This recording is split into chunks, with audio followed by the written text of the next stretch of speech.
Good evening, Matt Wordsworth with ABC News. The Townsville floods have turned deadly with the bodies of two men discovered in a stormwater drain. The victims, aged 21 and 23, had been missing since early yesterday. Josh Bavis begins our coverage. As the waters start to recede, a grim discovery. The bodies of two young men found in a stormwater drain. They'd been missing since the flood was at its most furious. Police had been searching for the men after an alleged break and enter.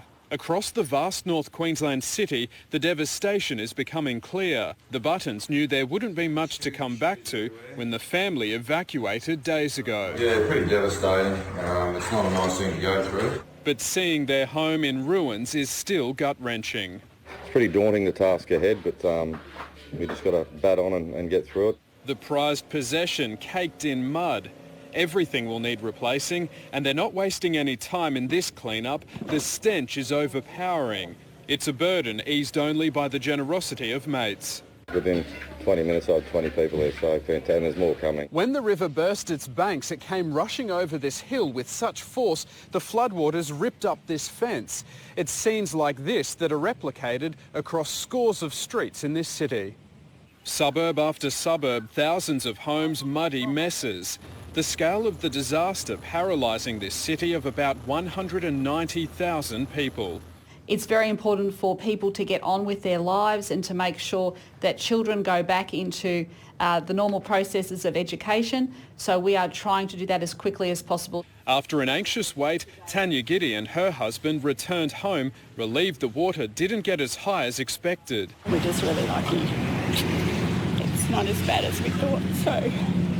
The full scale of the devastation won't be known until the final wash flows out to sea. That could take some time. It's where we think we can go and do an assessment. We again get this issue of flash flooding that literally undoes what we've done and undermines what we're trying to achieve. As authorities turn their efforts towards the mammoth recovery task, they're still cautious of what's to come. But we're expecting further periods of heavy rainfall, some of it very heavy, about the northeast tropics for the next few days.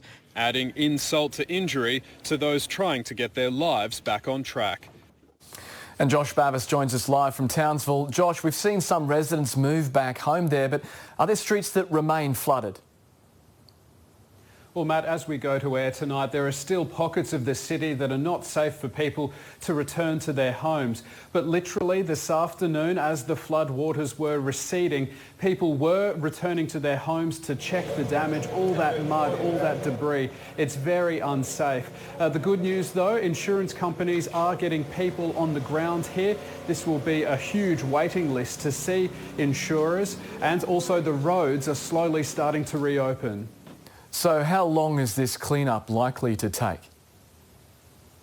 Matt, this could take months. For example, when you consider that an electrician has to come and inspect every power socket before they can deem a dwelling safe for people to be able to receive the power and get that back on. But there is some good news tonight. At least 12 state schools will be opening tomorrow. And this evening, a Globemaster is being brought in to fill up some of the shops with some of the grocery supplies. The airport's been reopened, and slowly those highways are opening and the trucks are coming through.